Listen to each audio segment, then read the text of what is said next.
My name is Evan Floyd, fourth-year medical student at Campbell University School of Osteopathic Medicine, and I'm currently rotating at Southeastern Regional Medical Center in Lumberton, North Carolina. It is truly an honor to be part of the team that helps to take care of the health of Robeson County, and it means even more to me to be able to serve this community because I grew up in Fairmont. I'm so grateful to this county for helping me to get my start in pursuing my dream of becoming a doctor. I hope you are staying safe and finding comfort in light of these troubling times as we all take the steps necessary to control the COVID-19 pandemic. I truly believe there is not one family in Robeson County who has not been affected in some way by this crisis. In times before COVID-19, Southeastern Community Health Services would engage the community once every month in a health talk with open admission. To satisfy the need for social distancing, I wanted to use this platform of Facebook to continue that conversation with my Southeastern health community about issues affecting many families in our county. Recent statistics have shown that the United States has a 3 times higher prevalence of depression in the adult population than before the start of the quarantine. It is important to remember that even though it is easy to feel isolated, we're still in this fight together. For the month of September, our theme at Southeastern Community Health is Cancer Survivorship Awareness, and we observe this to honor those who have been faced with this difficult diagnosis and have persevered through countless steps and challenges to now find peace. However, one of the most important things for us to recognize about this major life change is that the struggle runs much deeper than an illness that is able to be targeted with radiation, chemotherapy, or surgery. Many issues lay heavily on the minds of those affected by this diagnosis, and it was found in 2014 that 1 in 5 rural North Carolinians who are cancer survivors suffer from continued mental health issues. Receiving the diagnosis of cancer creates greater distress than any other diagnosis, and it is important for healthcare workers to make sure that emotional needs are satisfied so that patients are equipped to handle problems that only they can really understand. If you or a loved one has ever been diagnosed with cancer, it can be helpful to think about the ways we view ourselves in our current life situation. The ways in which we are feeling when we are challenged with a threat to our happiness can influence our actions and thoughts without us realizing. Using the basics of cognitive behavioral therapy, or CBT, can help us to approach how we deal with problems and how we can try to think about the why behind what goes on in the world around us. To keep it simple, cognitive behavioral therapy can help us to reprogram our minds and become prepared so that when we are having thoughts that set us up for failure, we can recognize when we let ourselves experience unnecessary hurt and worry. We call these nagging thoughts and feelings that come to us without our control automatic negative thoughts, or ants. This name perfectly describes these thoughts because while ants may seem small, they can still make us feel a painful bite.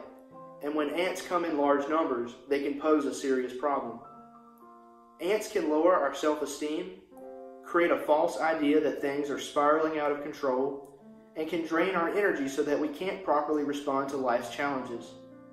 One of the goals of CBT is to face those automatic negative thoughts head on and try to break down why we are experiencing them. Today, I'm going to introduce you to a coping strategy that you can use on yourself to help you through your daily life and decrease the times you feel trapped by automatic negative thoughts. All you'll need to do is grab a sheet of paper, turn it sideways like this, and draw 3 lines like you see here. We have made 4 columns out of our paper, and we're going to use this to take apart our automatic negative thoughts and see how they work and how to defeat them. I have written down 3 examples. I'm such a weak and needy person. I don't think I can take going to chemotherapy anymore. My friend won't respond because she's annoyed by me.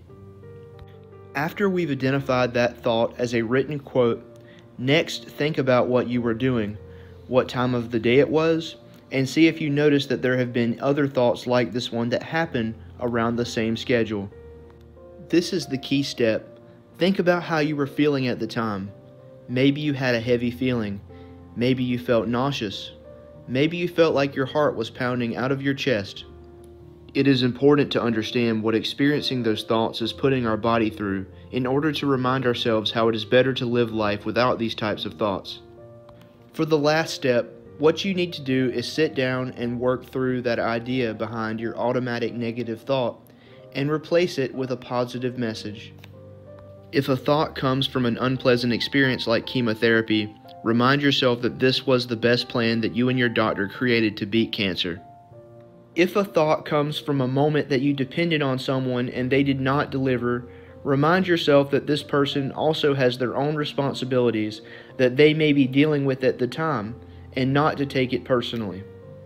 Now, in the future, whenever you recognize a situation in which you have experienced an automatic negative thought, you will be aware of the steps to understand what is causing this thought, how this thought makes you feel, and how you have told yourself that you are ready to push through with a positive idea that can help your judgment.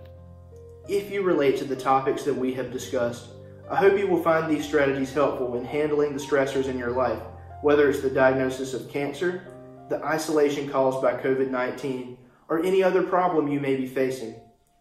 If you or a loved one has ever been diagnosed with cancer and you have seen firsthand the ways in which stress and worry can take over every part of your thinking, I encourage you to seek the assistance of a licensed therapist. The need for better understanding of our own mental health in the face of challenges life throws at us, especially in these troubling times, cannot be ignored. I am thankful to Southeastern Community Health Services for giving me this chance to speak on issues I truly care about, and I appreciate your time tuning into this video. If you feel like this mindfulness exercise is something you would like others to see, please leave a like and share this video to help spread the awareness and promote better understanding of mental health in the Facebook community.